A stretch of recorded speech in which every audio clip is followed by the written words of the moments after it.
Until one has loved an animal, a part of one's soul remains unawakened. Hello, listeners, and thanks for tuning in to Easier with a Friend today. We are two human friends who share a love for our four-legged fur friends. We are your hosts, Chi and Elaine. And today's topic may interest you if you're one of the many American households that have added pets to their families these last couple of years during the pandemic, or if you've always been pet owners. Yes, I am super excited about today's topic because anyone who knows me knows how much I love animals, dogs in particular. Currently, my husband and I have 3 dogs and 13 fish, plus an assortment of corals in our 2 saltwater tanks. And we have 1 shrimp, 1 mystery snail, 1 betta fish, and 5 neon who all live in our little 5-gallon aquarium. So let's start with this question. Chi, what is the best type of pet you've had and why? That's a tough one because I think the types of pets are all so different. But I would have to say the one that I felt the most connected to, or the one that I almost like personified, would be my little Pomeranian, Logan. I've had pets in the past, like hamsters, and we've had fishes while we were in college. Mm-hmm. I have fishes now, and I greatly enjoy them. But Logan was on another level where I obsess about him like he's human. What about you? I mean, I kind of already know the answer to this question for you, but go ahead. Give us an answer. Yeah. So first of all, I agree. I guess as pet owners, we project a lot of human attributes on our pets, right? It's almost like your pet is by extension a part of yourself because they don't talk. So a lot of the actions that they do, you project human personality traits onto them. So your brain, by extension, recognizes them as a part of yourself. And I totally agree. Yes, my favorite are dogs, bar none. When I grew up living in Taiwan with my grandparents, our upstairs neighbor, who were also my god-grandparents, they had a poodle named Apollo. My earliest memory of any animal was Apollo. I would go upstairs every day and give him water, pet him, drag him around with me, just like basically attack their dog with love and affection. I actually wanted to cover today a little bit about just the different advantages of various pets. While we're on the topic, obviously, to me, the advantage of a dog is the level of companionship that they provide you. And I'm with you, Chi. I've had a lot of different pets in the past. I've had hamsters, I've had rabbits, we've had turtles, I've had fish, I've had birds. Pretty much the only pet I haven't personally kept is cats because I'm allergic. But I think dogs are great because, they just project so much love and affection. When you come home and you're in a bad mood or it was a bad day at work, how can you stay upset when your dog is so happy to see you and they're just always living in the moment? I just don't think you can come home to a pet like a dog and continue to be in a bad mood for very long. Personal opinion. What about you, Chi? Yeah, I think my experiences with dogs in comparison to you is much limited because growing up, my mom and dad are both very anti-pets. My mom loves to keep the house clean and she never liked us having any kind of pets. And I don't know anyone who hates cats more than my mom. But when I was maybe in high school, we got a hamster. And so really my first time owning a dog was in college when we got Logan. I did a lot of research before we got Logan, but a lot of the knowledge I know about owning a dog came from you, Elaine, because like a lot of our friends in high school had a pet dog at home, but it was more like a family guard dog and less like a family member. One time in high school, I went to your house because one of the stray dogs that you had rescued had puppies. That was my first experience seeing dogs have puppies. But having Logan, I have to say, I agree with you. We do project so much of ourselves and make them into this human character. And Logan has passed now for, I was calculating this last night, about 5 years going on 6 years. Mm-hmm. And I'm still not ready emotionally to get another dog. And maybe it's because growing up, I never had a dog. And so I don't know how to deal with the loss of a pet like a dog.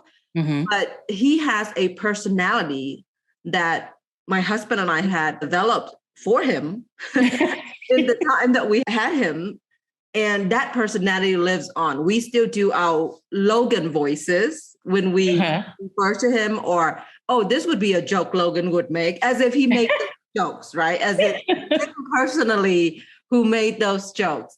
And we tell our girls about Logan as if it was a family member that has passed, even though, especially for my younger one, she's never met him. He passed right before I gave birth to her. So yeah, I don't think there's anything that compares to owning a dog. And maybe cat owners out there would say cats would be on the same level. I have to say I am very curious about owning a cat at this point because I have 2 younger kids, and from what I've seen and heard, cats are a little bit more independent versus dogs are a little bit more needy of your attention. And I feel like maybe at this point, I'm not emotionally ready to get another dog, but maybe I'll try out a cat. Absolutely. So funny story. She and I, very similarly growing up, my grandmother also thought cats were the devil. I don't really know why. I feel like it's an older Asian superstition, maybe. They just don't like cats. I had all kinds of pets, never had a cat, and never was really familiar with them. So we went to college. And we did move to a lovely little kind of like mom and pop apartment complex. And they had a number of cats there roaming around. I think the landlords were very fond of cats. They had a lot of cats themselves. And then our next door neighbor used to rescue cats, I think. And she had this one cat, and I still remember her name, Amanda Cortacorva, because she had a short tail. And she was this beautiful calico and super friendly. And she would come over, and Mandy got really comfortable coming to our apartment, and you could train her to do tricks. I bought cat treats specifically to feed Mandy. And when we were moving out, I guess because our neighbor rescues cats, she was like, well, you can adopt her if y'all want. And I very seriously considered taking Mandy with us. But by this time, she had realized that I had a bad allergy to cats. Yeah, well, a lot of time when we were leaving to go to our bus stop to go to class in college, the cat would come out and say hello, and we would pet it on our way out and then get on the bus and go. And Elaine has this kind of little tick, if you will, where she likes to rub her eyes and her nose a lot. This is pre-COVID, obviously, right? And I'm watching her as the day goes, and her eye is just getting more and more swollen on the eye that she normally rubs with her hand. And I'm like, are you okay? And she was like, what are you talking about? And by the time we made it to class, her one eye had basically swollen shut. I mean, it was so swollen, and she was still trying to deny that something was going on, right? And so we finally put 2 and 2 together that it was because she had petted the cat right before she left. In thinking back after that incident, we were like, after we moved in, you were having allergy symptoms. But yeah, we figured out that Elaine has a cat allergy. Oh, I know. And then the first year that Nick and I were together, he understands that my rescuing of animals goes beyond dogs because I also brought home a stray kitten. I walked in the door and I was like, I found a kitten today. And he was like, no.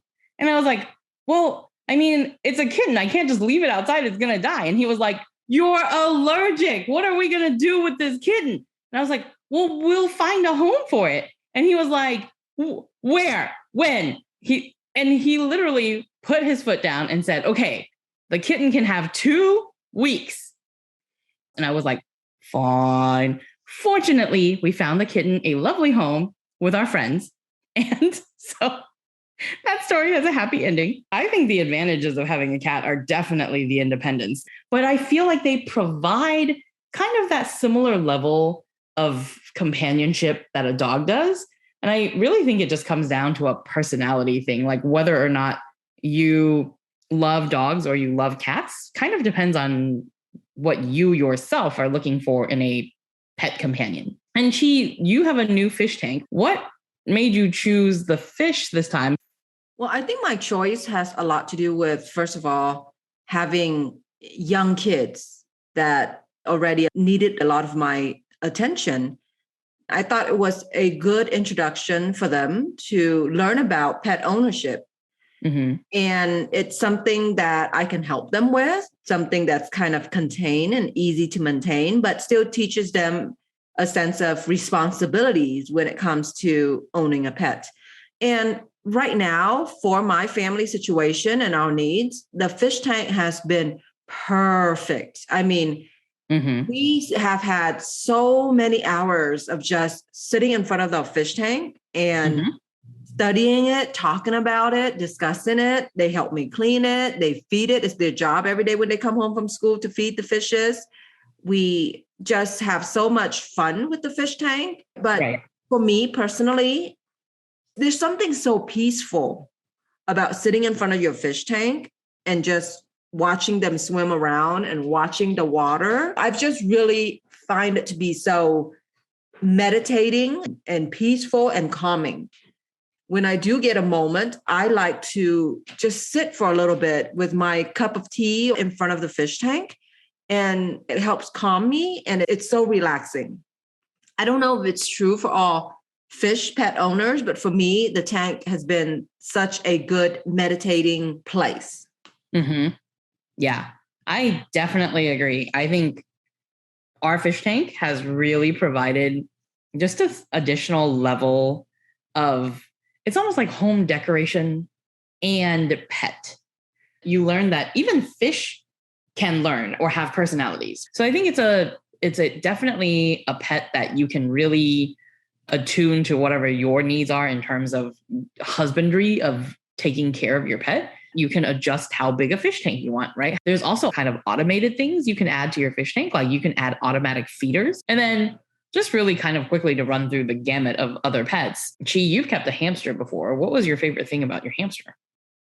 My favorite thing is that it had really opened up my mom's heart to owning pets. And at first she was like, what is this rat? I don't want anything to do with it. They were buddies by the end. I live in the kitchen and she would feed it food. And I remember at one point I had my mom watch my fish for a long summer break. And again, she fell in love with them and she kept up the fish tank on her own for years and years, probably 10 years after that. But yeah, so the hamster, I think it's also a good step up for younger kids to own a hamster.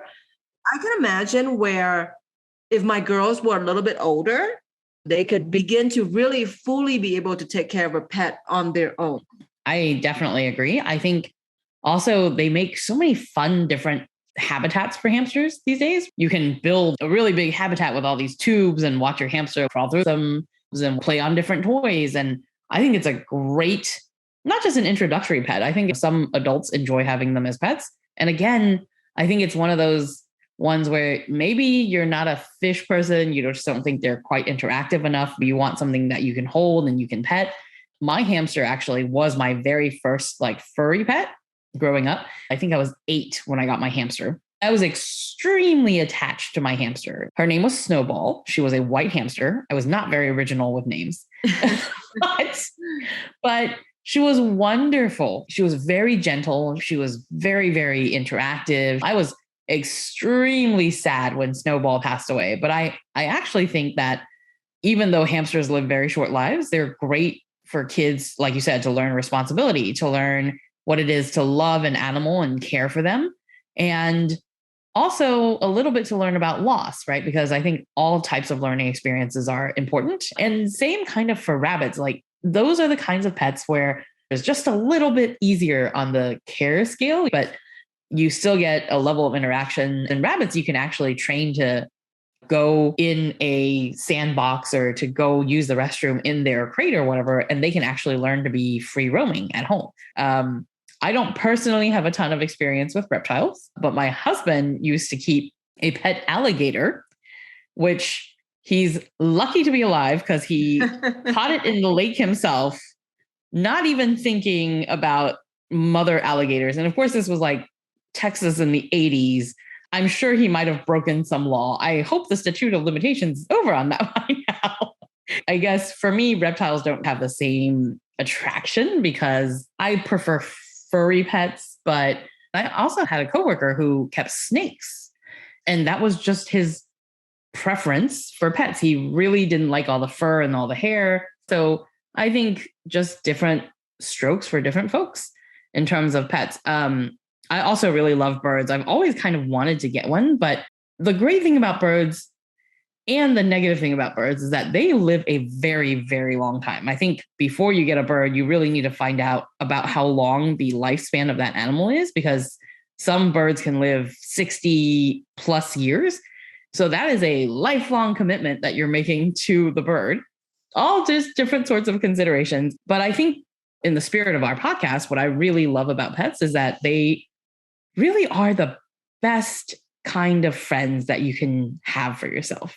For me personally, my pets have gotten me through all kinds of times in my life. They provide, I think, a level of companionship.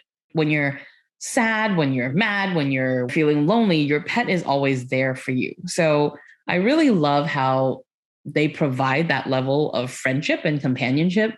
And even though it's really sad, like she said, when they pass, and it can be, I think, very, very difficult. For me, I guess it's always just worth it. It's like she said, they really become a part of your family and they're part of you and part of your life. Yeah, and I kind of just want to make sure we mention this, that there are a lot of pets in shelters that are looking for homes. There's probably a good dog or cat that's already trained who needs a home. And they even have rescues for birds and reptiles and all sorts of animals, if that's what you're into. Thank you, everyone, for listening in today. That's the end of this episode of Easier with a Friend.